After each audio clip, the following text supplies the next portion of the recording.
Welcome back to the Boozers Basketball Podcast. I'm your host, Amir Motamani, joined today by my two co-hosts, Neil and Panos. How are you guys doing today?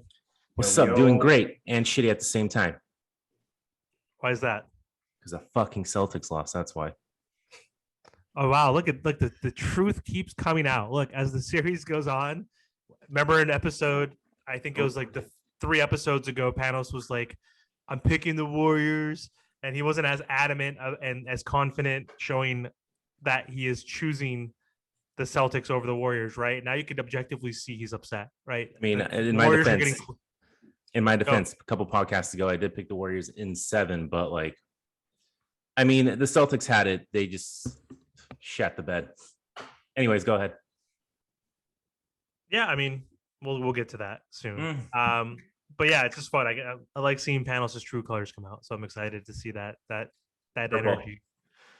What's the purple represent? The Celtics? The Lakers. Tatum's armband or elbow strap. There you go. The oxymoron of this Lakers Celtics fan over here keeps going, right? Now he's representing the purple, even though he's celebrating the Celtics. So I'll never understand that. But anyway, so yeah, this is the Boozers Basketball Podcast where we like to sometimes drink and talk about basketball. And so it is the weekend, so I am having another drink during this podcast. So before we get started, go over the recap of Game 4 between the Celtics and the Warriors and do a quick preview of Game 5, which is tomorrow. Let's go around the horn and see what everybody's drinking today. Neil, what you got? I have a IPA from Drecker Brewing, and I just discovered that Drecker is in North Dakota. It was at my local deli, so I picked it up. And it's the first time I've had a beer from North Dakota before. Nice.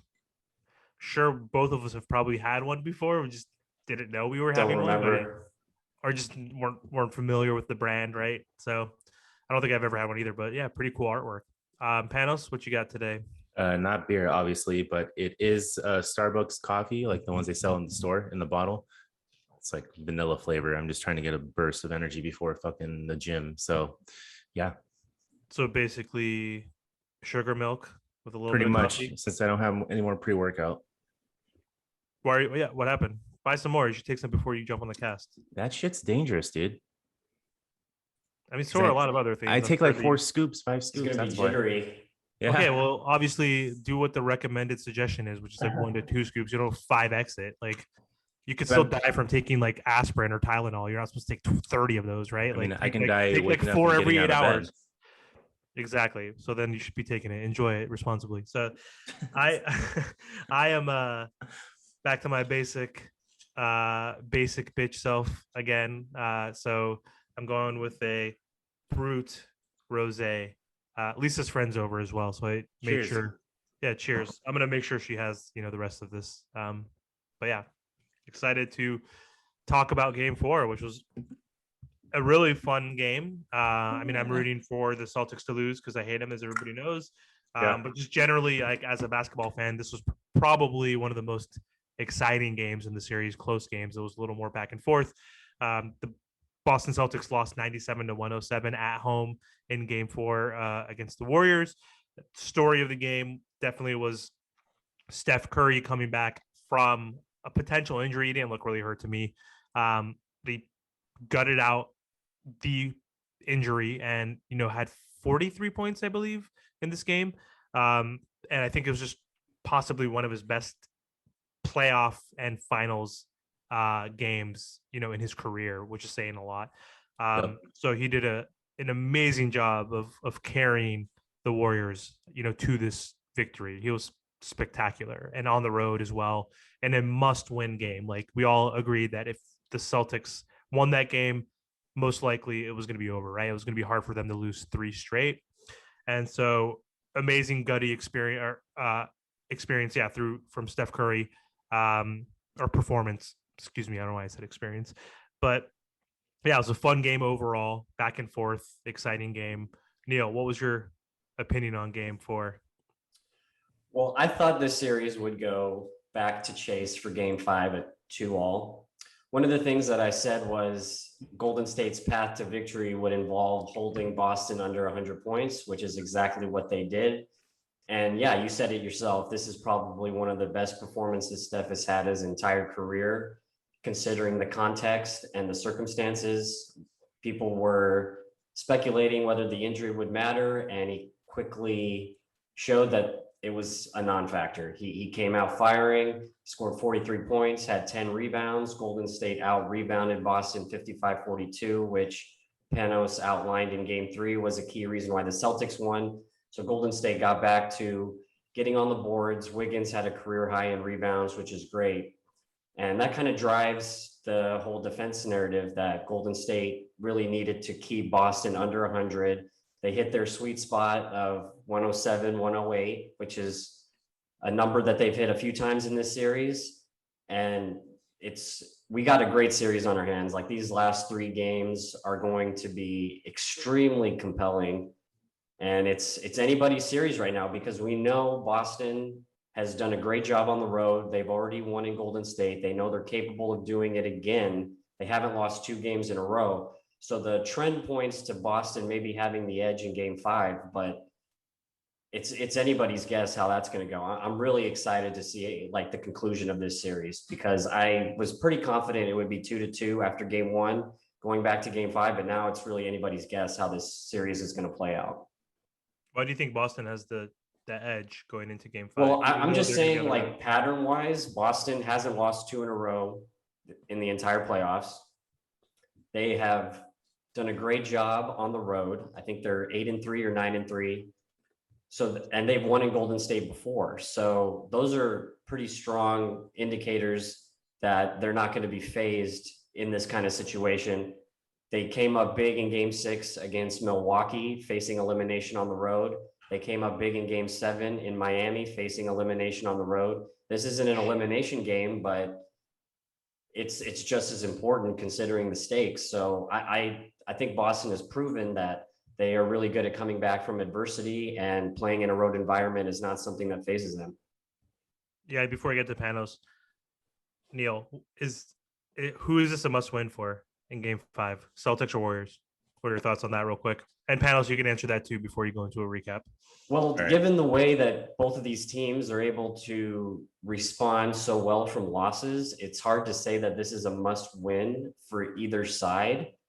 But it's probably more important for the Warriors, because they haven't won an elimination game on the road in the entire playoffs yet, but Boston's already done that twice. So if it goes back to Boston with the Warriors down 3-2, you're not really sure if they can come up with the effort necessary to win with the finals on the line on the road. So I would say it's probably a little bit more important for the Warriors to win game 5 than Boston. Panos, what about you? I mean, if you're a player, an elite player, superstar, you would say every game is a must win, right? But like for me, game 5, it's always like that pivotal game, right? So it's like whoever wins game 5 ends up winning the series, or usually closes out the series, right?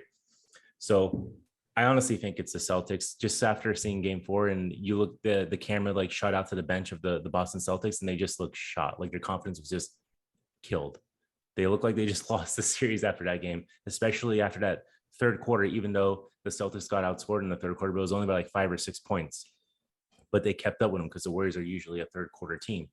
The problem was Steph Curry lit up Boston Celtics in the fourth quarter, which he hasn't done this whole series. And the Celtics got outscored the first time in the series in the fourth quarter. Games 1, 2, and 3, the Warriors lost the fourth quarter every game until game 4. So I did not know that. Good points. I think that the easy answer is I think it's a must win for both. Yeah. It's so pivotal for either, right? Like, I mean, you guys had different opinions, so I'll just go in the middle. If the Warriors don't win, to Neil's point, they've had trouble winning on the road in a closeout game, right? And if the Celtics can win on the road, which they're 8-3, right? Neil, you mentioned, right? They're 6-5 now at home, so barely above 500. So if they have the capability of coming back. They haven't lost 2 in a row, right? This entire playoffs. So based on the pattern, according to Neil, and just generally, like they have that opportunity to win. If they continue that pattern, they are going to win. But if they win that game, then they have to win that game 6, right? Like they don't, in any scenario, they don't want to go back to a game 7 in San Francisco, right? For different reasons. But I think if the Warriors win, it's a must win. I think it's a must win for Boston too, because if the Warriors win and they do lose in Boston, they have that game 7 at home. And they're the more like veteran team. They've had 150 finals games versus 0 going into this, right? All of their players are in their prime still with that valuable championship veteran experience, right? So they're still like all in their early 30s, right? This is like their last Hurrah. 2 to 3 year hoorah, right? Like where they've already been there, they've become stars, superstars, have won championships, they have all that experience. They're really good at home. They're 8-1 at home with only one loss to the Celtics, right? So I think it's a must win for honestly for both teams. Yeah, it is. Game 5, man. I just want to add to that. It's like saying the Warriors are going to lose 2 games at home is going to be very difficult. Having them lose 3 games at home, I think is impossible. You know what I mean? I thought that as a Heat fan, even though the Warriors, showed that they're better than the Heat this year at home, but not by like a crazy amount, right? Like I don't think they're like head and shoulders above the Heat. But I thought the same thing. I was like, there's no freaking way the Heat are going to lose game 7 at home. They've lost. They were 7-0 and the Warriors were 8-0, right? Like or 7. They were both the only 2 undefeated teams going into the East and West Finals. So, and again, Neil, I'm going to make this a quote of this podcast. Kevin Garnett, baby, like we said, anything's possible, right? So, I think it's a must win for either. You could say that. I think you could say it's a must win for either of these teams for different reasons. So, let's get Panos' opinion on just the game overall. Just what are your opinions on that? I know you're pissed off that the Celtics. I mean, your opinion, but like, how did the Celtics blow it? I mean, it was a great first half. Don't get me wrong; they played really well in the first half. Tatum was lighting it up. He was shooting well from the field. Second half came along. Brown wasn't really doing anything. Tatum started shooting like crap. Marcus Smart stepped up. Derek White stepped up. But they were still careless with the ball. Lots of turnovers. Even though they had, it was 15. Warriors had 16, but it was, you saw that stat before the game started. If they have 12 turnovers or less, they usually tend to win the game. Anything higher.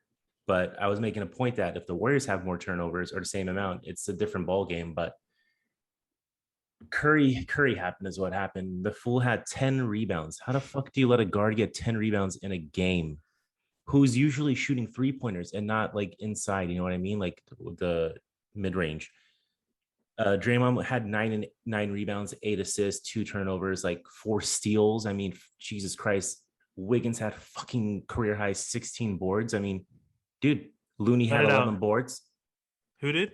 Looney had 11 boards too. He added to that. I mean, they out-rebounded him 55-42, I think, or 43. Out-rebounded him on the offensive end, created more second chance points. They fucking had him in the third. They were right there with him. Didn't the Warriors were down, right? At the end of the third by 2 points or something? Something like that. It was 79-78 Golden State going into the fourth. Okay. I mean, how close do you need to be? You have it. And usually the Warriors don't show up in the fourth. And the Celtics show up in the fourth, and it was that was a big reversal of patterns we've been seeing in this series. Huge. Boston was owning the fourth quarter before game 4. In the last podcast, I think we said that we need to see Kuminga get some run, but he didn't. But I mean, it still worked out. If it wasn't for Curry's like performance, it would have been. And then on top of that, Tatum is shooting 27%. From 2 points, like for 2-point shots, but 3 points, he's shooting like 33 or some shit like that. Dude, a little higher. Like I know Amir has a lot to say about Tatum's struggles right now. Dude, it's like I know you're a volume shooter, right? And you're trying to help the team out by helping out in like rebounding and assist. I get it, but like if you're trying to tap into that Mamba mentality and they want to push you to be a superstar, you need to show up like in these type of games. Like you had them 3-1. If you went 3-1 back to the Warriors, to Golden State, you're coming back and winning in game 6 no matter what. But he needs to shoot better. He really does. Like we'll get into that. Yeah, we can get into that. What was his stats? 8 for 23. Jesus Christ, dude. 8 for 23, 23 points, 11 rebounds, 6 assists. Key other stat besides shooting like shit, 6 turnovers. You know, it feels like every other game he has 4+ turnovers. But he did play good defense. I'll give him that. Well, also 11 rebounds, 6 freaking assists is pretty damn good, right? Like he's crashing the boards. But no one else crashed the boards with him in the series. Right. Outside of Williams, no one else helped him on boards. Time Lord did, yeah, for sure. And again, Mamba mentality, Panos, just to let you know, he's not that guy yet. Well, of course not. But I'm saying, just like anytime you use that term, it's Jordan it's like, cutthroat mentality. Exactly there's Mamba mentality because there's Jordan mentality, son. And I saw like a video recently saying Jordan was saying like if you played anybody one-on-one, he kicked their ass except for maybe Kobe. I know, but he never said though that if we played 100 times, I'd still win. Like even if you win 70 times, that's still goddamn impressive. But he probably win like 70 times out of 100 against Kobe. If he said against LeBron, anybody else, he kicked the shit out of him. I'm just saying, anytime you say Mamba mentality about that, remember it came from Jordan, dog. If they're bleeding, make them bleed more, pretty much. Fucking that's what we talk off the head. Panos and I have that same mentality with our teams, like and dunk the fucking ball. Stop going for layups when you have a wide open lane. Just fucking dunk the shit out of it. Oh, 100%. That's that. Panos and I have like the same basketball mind, and I don't like admitting that because he's a freaking Faker fan, and also not only is he a Faker fan, but he's a freaking Celtics fan. Like underneath, he's the guy who takes off the jersey in a game. Like, have you ever seen that? Like online, there's a guy like I don't even remember the game. Let's say he was at a Nuggets game and he was wearing a Nuggets jersey, and whoever the opponent was, he took it off and was wearing the other team's jersey. So that's right when the other team starts winning. Exactly, 100%. I hate you and love you at the same time. Yeah, that's all good. Yeah, I understand, Panos. Like, there's times where Tatum in that game got to the rack, and instead of being aggressive and going up for a dunk, the guy's like 6'9". Like he like did like a freaking George Gervin finger roll, and Panos and I were like we're just texting each other throughout the game, and we're like, dunk that shit, like go up for a dunk and get fouled, like right. Like just want to add real quick, how many times did they have the stupidest shot selection coming up the court with like 17, 15, 18 seconds left on the clock when it's just one player on the offensive end and your team's crossing the half court? What the fuck is wrong with this team, dude? I know there's never die by 3, man. That's the mentality. Dude, I got you. You know this. That's it. Well, times have changed. Yes. Style of play is different. All right, let me ask you this, Panos. You mentioned the stat. Curry had 40 and 10, right? Or 43 and 10. Yeah. But 5 turnovers. 5 turnovers. I was going to say that was big, but it wasn't big enough. Yeah. So anyway, it was actually 4 assists, not 7. So I'm sorry. So anyway, Panos, right. Let's see if you're a real fan or if you did your homework pre-podcast. So name any other point guards who had that stat line, specifically the rebounding perspective with the points, 40 points plus, 10 rebounds plus. When in NBA history? In NBA history and finals. I'm just gonna jump up to Magic Johnson in his rookie year. Yeah, we all saw winning time, so we all did our homework right there. 47, 13, and 7. In his rookie year, Curry, get that shit straight.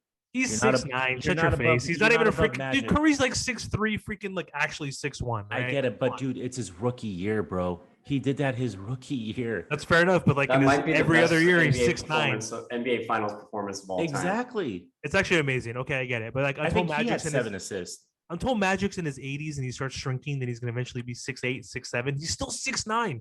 Like, okay, I don't care about the rebound piece. Curry is 6'3", probably actually 6'1", 6'2". To get 10 rebounds, like that is like freaking significant. That's what I'm saying. That's historic. And so also to answer your question real quick, or to answer my own question. So yeah, you got half of it right. So kudos, good job, Laker fan. I appreciate you for that. Jerry West, the other Laker. Yeah, he's the only other point guard, which I think is more significant because again, they're both like 6'3" under, or he was 6'4". So Curry joined Magic and Jerry West, 2 fakers, aka Lakers, to put up 40 and 10 in a finals playoffs. That's pretty damn impressive. So kudos to Wardell, man. Like he just like stepped up big time, getting them second chance points. And that was one of the reasons besides, you know, the Warriors had one more turnover, right? I think, but still the turnovers are still costly for 16, 15. Yeah. The turnovers were costly, but then the rebounds, right? So they were. I think you have to take a look at the timing of the turnovers too, when it happened and when momentum switched. Absolutely. 100%. We talked about in the last podcast, as the Godfather Riley says, rebounds win you rings. 55-42 in favor of the Warriors, 16-11, 5 extra offensive. And Curry had a few offensive rebounds, which is just significant. You don't want to give the Warriors second chance I opportunity. mean, give credit to Wiggins too. That guy showed up. I don't understand how the rankings in MVP finals, they have Clay above him. It should be Wiggins above Clay in that as far as the rankings go for the Warriors. He's been really I mean, great. you're drawing dead if you're trying to get a Warriors MVP outside of Steph right now. yeah, True. No, I'm just saying between those two. Obviously, Curry's going to win it, but if they fucking lose the series, he better not get it because LeBron didn't get it, averaging almost a fucking triple-double against them. The only time it happened was when fucking Jerry West hit it around the late 60s against the Celtics. Damn, how strong is this coffee? I think most F I'm bombs fucking I've heard. psyched today, bro. I've heard this is the most F bombs I've He's heard. pissed Panos about say. Celtics blowing game 4, man. It's just, dude, you don't let fucking Curry give you 10 boards. Like outside of who is it? Outside of Smart, he's the shortest dude on the court. Don't let that fucking happen. Okay, And Panos. Poole showed up too. Fuck this game, dude. I don't want to talk about it. This is a kid-friendly podcast. Is it YouTube really? Channel. It really is. Like we're saying, drink responsibly. Be nice to your I'm the one that's neighbors, cussing right? with Be nice coffee. to your neighbors, right? Just be friendly. Golden rule: respect others. But Panos is on one today, guys. I'm sorry. I'll Anger. apologize. I understand though, Panos. But so yeah, in that game though, so third quarter, Celtics did not win the third quarter for the fourth straight time. So that trend continued. And that was big because the Celtics were up 5 at halftime. And I think the Warriors went on like a 7-0 run immediately to start that third quarter. And it was back and forth. But they did win that quarter. I think they're like 137 to 85 total in the third quarter versus the Celtics. So that's contributed to why it is a 2-2 series. So if the Celtics could have tightened that up, possibly, and also Jason Tatum shooting better. I mean, he's doing a lot, right? Like he's still young. It's his first playoff finals. He's still getting rebounds, assists. He's still scoring and averaging like 24 points, but he's just not efficient, and he's having a shit ton of turnovers. Like you got to clean that up. Hold on. But before that, Neil, sorry. I know, Neil, you're going to get your input in real quick, but I just want to say when you're in the playoffs, usually superstars or your star players step up in field goal percentage. Their numbers will bump up, right? His have not. They're the opposite. They've gone lower. He's shooting like 42% in the finals this series, but not this series. He's shooting like in the mid 30s in this series. In the finals overall, he's shooting like 42% this playoff run. Worse. Oh, so I have the playoff run, but in the finals, he's shooting in his 30s. 34%. He's 28 total. He's 28 for 82 from just total field goals. 34%. Yeah, and he's shooting decently from 3-point range, but his 2-point percentage is atrocious right now. So 27 from 2, like Panos mentioned earlier. He's shooting like 35, 36% from 3, averages it out to like 34. Yeah, just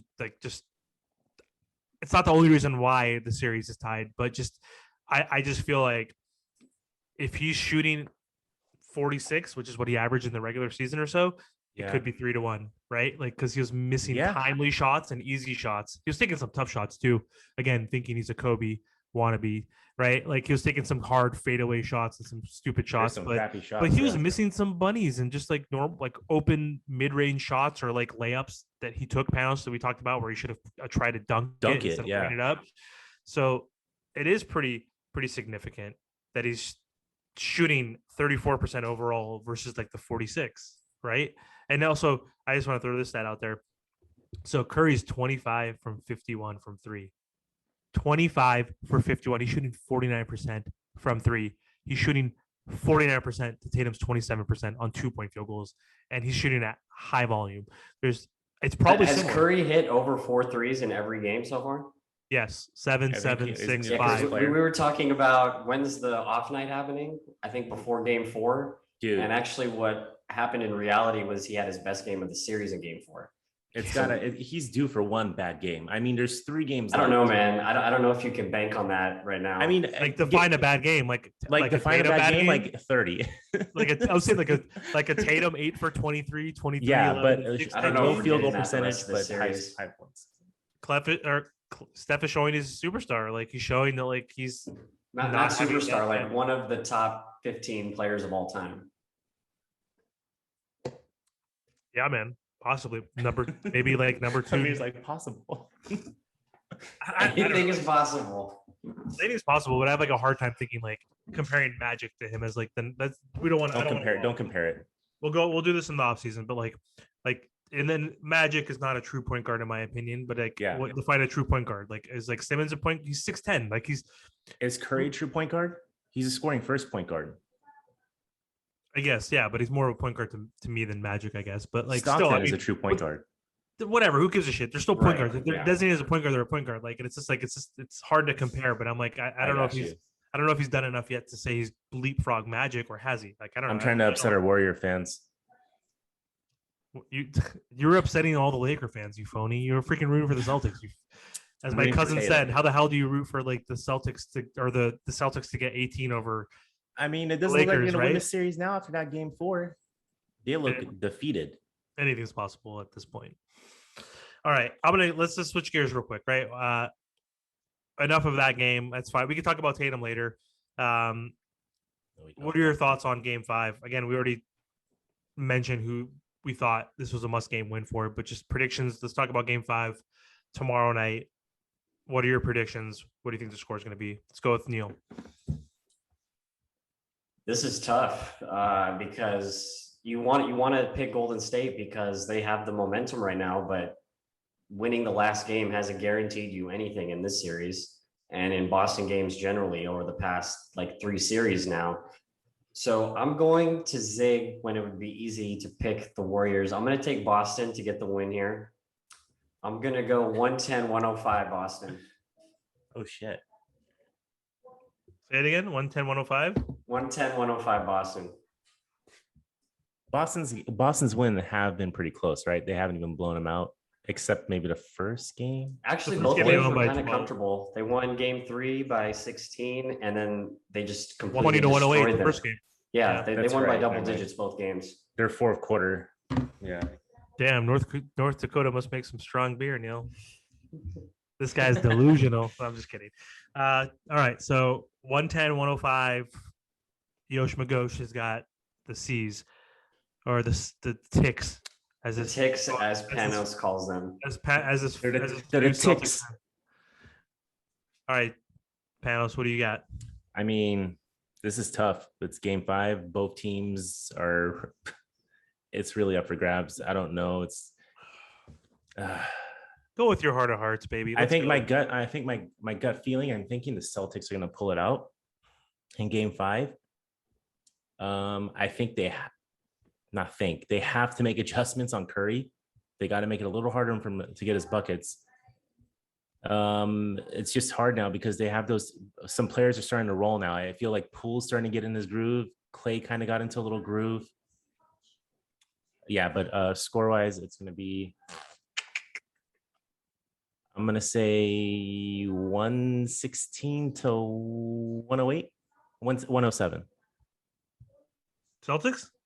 Yeah, I said Celtics. Okay. Wrong bet. Let's go. Okay, so I'm gonna go Warriors because I initially said 6. So I have to pick them. I don't know. I don't even know what can happen. Yeah, but the thing, like again, Kevin Garnett, right? Like anything can happen. This shit can go 7. It can go 6 for the Warriors. It can go 6 for the Celtics. Before I predicted and wanted the Warriors to win in 6. So let's go Warriors 107 to 101. 6-point win. They're going to pull away in the third quarter. I think it's going to be a big as always, as they always do. Well, let's see if the Celtics can keep up with them in the third or outscore them in the third. It hasn't been done yet. I mean, you never know. Like you said, is that the only hurdle? KG. Well, I mean, we know the big hurdle is Curry, and less turnovers, and higher field goal percentage on Tatum. Be aggressive, make adjustments. That's it. All right. You expect Curry to score maybe 30, now go off for 43 this game, right? So the Warriors got to get those points from somewhere. Maybe Poole or Clay steps up because they're at home. Wiggins has been great throughout the series. He's been consistent. So I think one of those 3 guys needs to get into the 20-point range instead of like the mid-teens. Right. For Golden State to feel good about their chances, assuming that Curry has a slight drop off. Not a bad game, just not 43 points. He's going to have a drop off. And even a slight drop off, like could be 35, which is still possible and significant. And But also- 35 is still a great game. 35 is freaking spectacular. How many 40-point games has Steph had in the playoffs this year? I think, in the finals, 12 this or was his 13? second one. No, this playoffs. Oh, Jesus. Is it like I his don't know. first, or did he have 40? I haven't really I don't know. followed as diligently. I don't remember. Did he have any 40-point games in this playoffs? Not that yet? I Maybe can more. remember. I don't think it's been needed, quite frankly, because Golden State has cruised through the Western Conference playoffs, so they didn't need him to have one of those nuclear games. But when they Right. needed it, he came through for them. Yeah.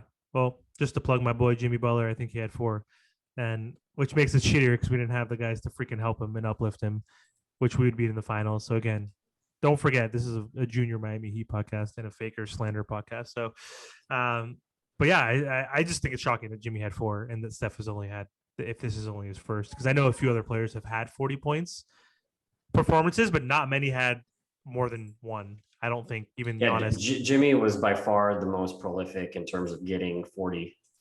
Yeah. I think Giannis has one. Yeah, well, I was saying I don't think anybody outside of Jimmy had more than 1. He had What 4. about Luca? I think he had 1, maybe, Yeah. if that. But either way, big performance by Steph Curry, big victory. Again, fourth quarter, it was tied, or it was 94-90. Celtics were up after Marcus Smart hit a big 3. He had a good second bounce back the game after that game 2 where he did horrible and only had 2 points. So like he was actually performing really well, trying to uplift Jason Tatum and Brown for not being as effective, especially Tatum. But huge 17-3 run, as we mentioned. They're up 4 with 5 minutes to go. And the Warriors went on a 17-3 run, 10-0 run specifically, to take 194 lead, and they never looked back, right? So huge, big run at the end of the game. And, that was a different pattern. And if that was an indication that patterns can change, or if there's any outliers, then who knows? Maybe the Warriors break the streak of the Celtics, not winning or not losing back-to-back games, right? Or if that pattern continues, then I feel like we have a 7-game series. So that's just my opinion. But thank you guys so much for joining. Really appreciate your guys' time. Excited for Game 5 tomorrow. We'll be back after Game 5 with another recap and a preview for Game 6, which will be on Thursday. So I'm actually excited that we're guaranteed at least 2 more games of basketball, and at least another 5 days, of NBA playoffs. So yeah, thanks again, guys. Don't forget to subscribe and like this video. Take care, guys. Thanks. Deuces.